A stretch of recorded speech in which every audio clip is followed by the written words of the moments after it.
안녕하세요. 유니브 클래스 입시 이야기입니다. 자, 오늘은 선행학습에 대해서 좀 얘기를 해보려고 해요. 지역에 따라, 상황에 따라 차이가 많이 난다는 점에 대해서는 먼저 좀 참고 좀 해주셨으면 좋겠고요. 자, 그러면 한번 시작해 볼까요?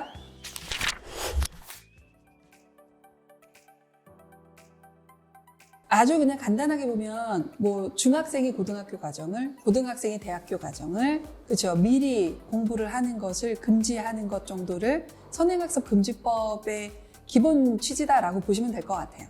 근데 이게 효과가 있나요? 없죠. 왜냐면 선행학습을 하는 것 자체를 원천적으로 금지하는 게 아니라 실질적인 효과를 가져오긴 조금 어렵다라고 보셔야죠. 오히려 우리나라의 학생들의 사교육 참여율과 사교육비 총액은 매년 늘어나고 있죠. 2014년 우리 선행학습 금지법이 시작됐을 때의 사교육 참여율은 68.6%였는데 2019년은 74.8%까지 증가를 했고 금액도 17조 원대에서 20조 원대까지 늘어났으니 선행학습 금지법이 뭔가 유의미한 결과를 가져왔다고 보기는 좀 어렵죠. 이런 선행학습 금지법에 대해서 학원 관계자들은 어떤 입장인가요? 솔직히 이게 실질적으로 가능하려면 우리나라 대입 선발 구조 자체가 바뀌어야지 이게 가능한 거지. 그것이 바뀌지 않은 상태에서 선행학습을 금지한다고 해서 이게 실질적으로 금지될 거라고 생각한 적은 2014년부터 솔직히 한 번도 없었고 그것으로 인해서 타격을 받은 적도 실은 없으니까 별로 도움이 되지 않았다라고 생각을 하죠. 기본적으로 3년 이상을 먼저 선행을 하시는 어머님들도 있고 최소 1, 2년 정도는 선행을 하는 경우가 많으시죠. 보통은 다음 학기 또는 다음 학년 정도를 선행을 하고 오는 친구들이 조금 더 많은 것 같아요. 정규 교육 과정보다 평균 3.8년까지 앞선 내용을 가르친다고 하는데 평균이잖아요. 그러면 보통은 더한 친구들도 있는 거죠. 초등학교 5학년, 6학년 때 고등학교 과정을 하고 있는 친구들도 실은 정말 많으니까 이 평균의 의미는 진짜 너무 광범위해요.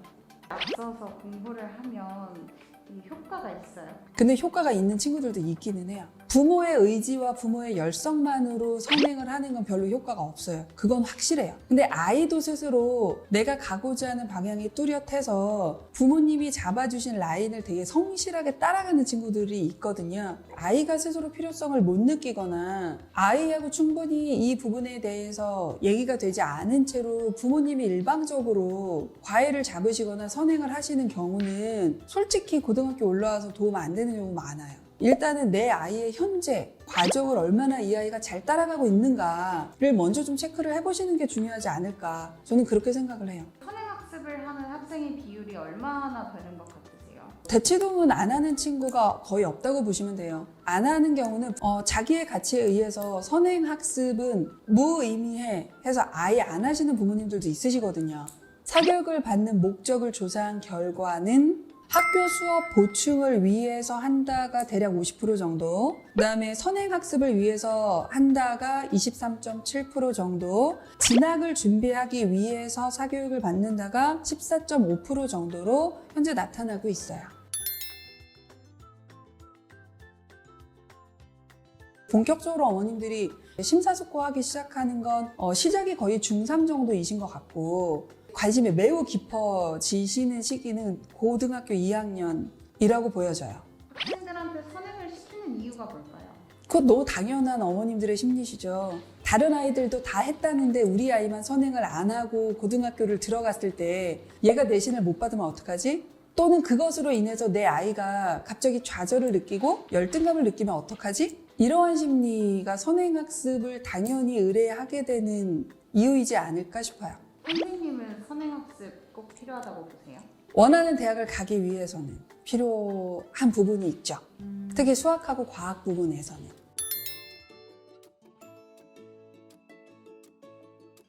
제가 제 종반에서 그래도 20년 이상 아이들을 가르치면서 정말 무수하게 많은 아이들을 보잖아요. 저는 개인적으로는 2년만 빡세게 하면 수능은 된다라고 봐요. 물론 요 수능을 빡세게 한다의 기준에는 메이저 의대를 정시로 뚫는다는 없어요.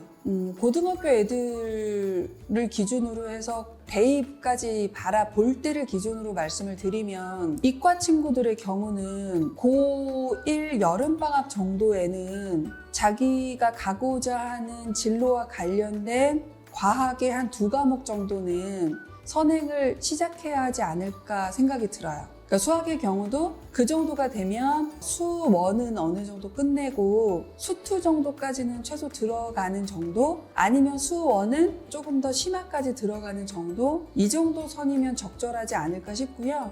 문과 친구들의 경우는 기본적으로 수학 같은 경우는 동일하다라고 보여져요. 네, 그 정도 선 정도면 괜찮지 않을까 생각이 듭니다. 선행학습을 하고 망하는 친구들도 태반이라고 하는데 네. 초등학교 때부터 과외를 한 친구들은 중학교 때도 과외를 하고 고등학교 때도 과외를 하고 고3 때 저한테 오잖아요. 과외를 한 개로 듣고 한 개로 흘리지 과외에 집중하지 않아요. 이미 그런 상태가 된 지 되게 오래됐는데 어머님들이 그거를 캐치를 안 하시거나 아니면 이렇게 듣다 보면 언젠가는 되겠지라는 막연한 기대감을 갖고 있는 경우 되게 많거든요. 근데 그런 경우가 일방적으로 과외를 하는 거예요.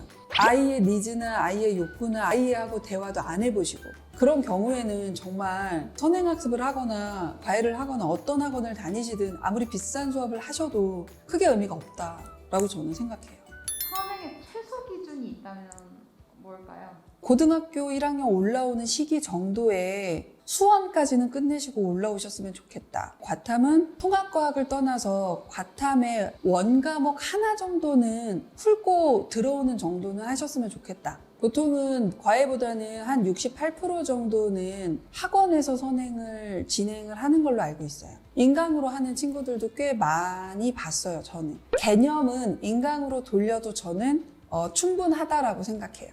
일주일에 2강 또는 일주일에 3강 정도를 내가 꼭 어떠한 방법을 통해서든 들을 거야. 이 정도는 솔직히 그렇게 어렵지 않아요. 현재 진도를 나가면서도. 그래도 한 80% 이상 달성을 하는 친구라면 인강으로 선행을 해도 괜찮은 친구라고 보시면 돼요. 선행학습 효과가 가장 큰 과목은 뭐예요? 단연코 수학. 선행이 안 된 상태에서 그때 개념을 듣고 개념을 이해하고 문제를 풀고 이 주제에선 이런 유형이 많이 나오는구나, 아 이건 좀 어렵고 이거는 좀 쉽구나, 이렇게 이해하면 되는구나를 한 학기에 하긴 어려워요. 반복을 해야 해요. 맨 처음에 한 20%, 근데 또 돌리니까 한 50% 이해돼. 한 번 또 돌리니까 한 80% 이해돼. 이런 감이 쌓아져야 되는 게 너무 오래 걸려요. 그래서 단연코 수학. 국어는 그냥 고등학교 1학년 내신, 그 해당 교과서를 그냥 선행을 하는 거, 그 정도만 해도 된다. 영어는 무조건 내신이에요. 학교마다 그 교과서마다 또 다르고 학교에서 내는 문제 유형도 다 달라요. 그 주변 학교의 영어 학원들은 그 정도는 다 알아요. 그냥 무조건 내신이에요. 수학은 그것만으로 안 돼요. 수학하고 통합과학의 과학 파트가 좀 그렇겠죠. 그래서 국어나 영어나 똑같은데 다만 거기에 플러스 그 학기만 보시는 것이 아니라 그 다음 학기나 그 다음 학년도 어느 정도는 같이 병행을 해주셔야 되는 게 수학하고 과학 파트다라고 봐두셔야 돼요. 선행학습할 때 특히 조심해야 할 부분이 있다면 어떤 게 있을까요? 몇 가지가 있죠. 근데 일단 첫 번째는 중3이면 최소 이 정도까지 나가야 한다라는 카더라가 있잖아요. 이거에 맞춰서 그거의 진도를 무리하게 빼시려는 경우가 있어요. 이렇게는 선행을 해봤자 아무 의미가 없다. 그 다음에 두 번째는 그 선행학습을 한 선생님이나 과외 선생님이든 학원 선생님이든 얘가 수상수화 다 나갔고 지금 수원까지는 진도를 나갔습니다. 여기까지는 얘 괜찮아요 라는 말을 그냥 무작정 믿어버리시는 경우 있어요. 안 되죠. 10%도 모르는 경우도 많습니다. 그래서 이런 것들에 대해서는 어머님들이 고민을 하면서 체크하셔야지 무작정 진도만 뺀다고 선행이다 아니다 라는 거는 말씀을 꼭 드리고 싶어요. 선행학습이 옳다 또는 해야 한다라고 생각하시면 하는 거고, 선행학습이 무의미다라고 하시면 안 하시면 돼요. 그리고 안 하시는 부모님들도 있고요. 이거는 부모님의 판단이고 선택인데, 다만 우리 아이가 선행을 안 해서 나중에 지쳐지면 어떻게 하지라는 불안감이 있어요. 그렇기 때문에 그런 어머님들한테 선행학습 의미 없어요라는 말씀을 아무리 드린다고 한들 안 하실 수는 없을 거란 말이에요. 아이의 속도에 맞춰서 계획을 잡아주시는 게 실은 더 중요한 거지, 얼마를 나갔다, 어디까지 나갔다, 이런 것이 매우 중요하지는 않다라고 저는 생각을 해요. 자, 선행학습에 대해서 말씀을 드렸어요. 솔직히 선행학습은 이것이 정답이다가 없어요. 그래서 이 선행학습을 하는 것이 우리 아이에게 독일지, 솔직히 약일지, 또 아이하고 충분한 좀 대화를 하고 아이가 납득하고 받아들일 수 있는 선부터 시작하시는 것이 정말 좋지 않을까라는 말씀을 끝으로 드리고 싶습니다. 다음에는 더 좋은 주제로 찾아오도록 하겠습니다. 감사합니다.